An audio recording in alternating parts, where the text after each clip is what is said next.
பிள்ளையே நீ 6 நாள் வேலைக்கு போ, நல்லா சம்பாதி, 7வது நாள் ஓய்ந்துரு. 7வது நாள் என் சமூகத்தில் எத்தனை மணி நேரம் 24 hours இருக்கனால இருந்துக்கோங்க.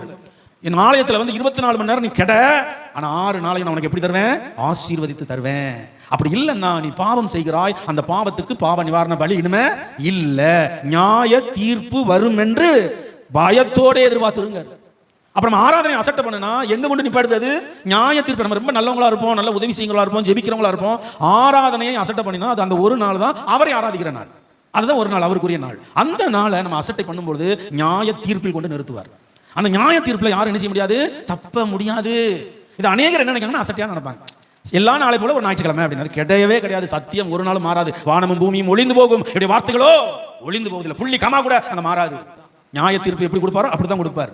ஸோ அதனால ஞாயிற்றுக்கிழமை ஆராதனைங்கிறத என்ன செய்யக்கூடாது? அதில் 1 கோடி ரூபா கிடைச்சா நீ வச்சுக்கடா, 2வது நாள் கத்த 2 கோடி தருவார்.